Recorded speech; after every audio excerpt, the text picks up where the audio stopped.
ಅಂಬೇಡ್ಕರ್ ಬಗ್ಗೆ ಕೇಂದ್ರ ಸಚಿವ ಅಮಿತ್ ಶಾ ಹೇಳಿಕೆ ಕಿಚ್ಚನ್ನ ಹೊತ್ತಿಸಿದೆ. ಮೈಸೂರಿನಲ್ಲಿ ಆರ್ಎಸ್ಎಸ್ ಕಚೇರಿಗೆ ಕಾಂಗ್ರೆಸ್ ಮುತ್ತಿಗೆ ಹಾಕಿದೆ.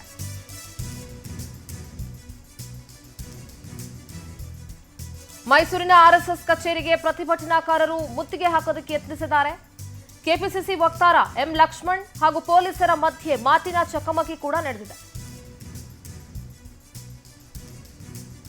ಬ್ಯಾರಿಕೇಡ್ ಅನ್ನು ತಳ್ಳಿ ಆರ್ಎಸ್ಎಸ್ ಕಚೇರಿ ಪ್ರವೇಶಿಸೋದಕ್ಕೆ ಯತ್ನಿಸಿದ್ದಾರೆ. ಪ್ರತಿಭಟನಾಕಾರರಿಗೆ ಪೊಲೀಸರು ಬ್ರೇಕ್ ಹಾಕಿದ್ದಾರೆ. ಮೈಸೂರಿನ ಪಂಚವಟಿ ವೃತ್ತದಲ್ಲಿದೆ ಆರ್ಎಸ್ಎಸ್ ಕಚೇರಿ.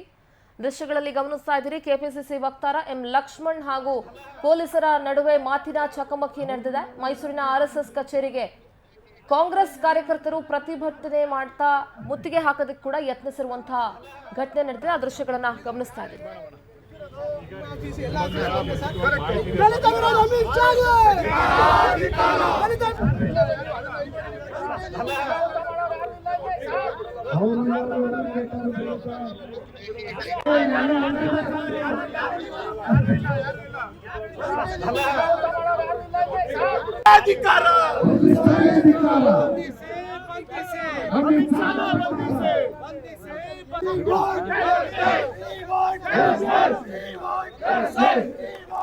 ಮೈಸೂರು ಪ್ರತಿನಿಧಿ ಸುರೇಶ್ ದೂರವಾಣಿ ಸಂಪರ್ಕದಲ್ಲಿ ಜಾಯ್ನ್ ಆಗ್ತಾ ಇದ್ದಾರೆ. ಸುರೇಶ್, ಮೈಸೂರಿನ ಆರ್ಎಸ್ಎಸ್ ಕಚೇರಿಗೆ ಕಾಂಗ್ರೆಸ್ನ ಕಾರ್ಯಕರ್ತರು ಮುತ್ತಿಗೆ ಹಾಕೋದಕ್ಕೆ ಯತ್ನಿಸಿದ್ದಾರೆ. ಸದ್ಯದ ಅಪ್ಡೇಟ್ಸ್ ಏನಿದೆ? ಮೈಸೂರಿನಲ್ಲಿ ಅಂಬೇಡ್ಕರ್ ಅವರ ಹೇಳಿಕೆಯನ್ನ ವಿರೋಧಿಸಿ ಮೈಸೂರು ಬಂದ್ಗೆ ಕರೆಯವನ್ನ ಕೊಟ್ಟಿದ್ರು. ಅಮಿತ್ ಶಾ ಹೇಳಿಕೆಯನ್ನ ವಿರೋಧಿಸಿ ಪ್ರಕರಣಕ್ಕೆ ಸಂಬಂಧಪಟ್ಟಂತೆ ಇದೀಗ ಮೈಸೂರು ಭಾಗಶಃ ಬಂದ್ ಯಶಸ್ವಿ ಆಗ್ತಾ ಇದೆ.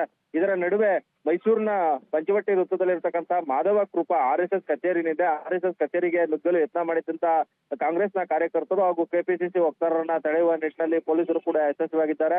ಆರ್ಎಸ್ಎಸ್ ಕಚೇರಿಯ ಸುತ್ತಲೂ ಕೂಡ ಬ್ಯಾರಿಗೇಡ್ ಅನ್ನ ಹಾಕುವ ಮೂಲಕ ಬಿಗಿ ಭದ್ರತೆಯನ್ನ ಆರ್ಎಸ್ಎಸ್ ಕಚೇರಿಗೆ ಪೊಲೀಸರನ್ನ ನಿಯೋಜನೆ ಮಾಡಿ ಕೊಟ್ಟಿರ್ತಕ್ಕಂಥದ್ದು.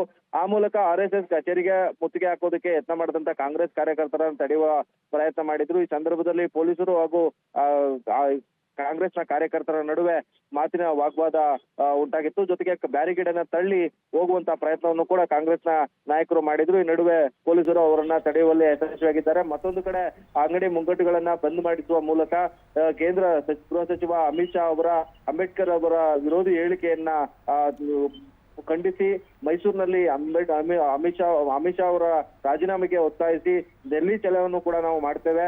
ಆ ಮೂಲಕ ಅಮಿತ್ ಶಾ ಅವರವರು ಈ ಕೂಡಲೇ ಬಹಿರಂಗವಾಗಿ ಕ್ಷಮೆಯನ್ನ ಕೇಳಬೇಕು ಅನ್ನೋ ಒಂದು ಒತ್ತಾಯವನ್ನು ಕೂಡ ಪ್ರತಿಭಟನಾಕಾರರು ಮಾಡ್ತಿದ್ದಾರೆ. ಸದ್ಯ ಮಾಧವ ಕೃಪದ ಸುತ್ತಮುತ್ತಲು ಪೊಲೀಸ್ ಸರ್ಪಗಾಲವನ್ನ ಹಾಕಲಾಗಿದೆ. ಸಿಂಧೂರ. ಓಕೆ, ಥ್ಯಾಂಕ್ ಯು ಸುರೇಶ್ ನಿಮ್ಮೆಲ್ಲ ಡೀಟೇಲ್ಸ್ಗಾಗಿ.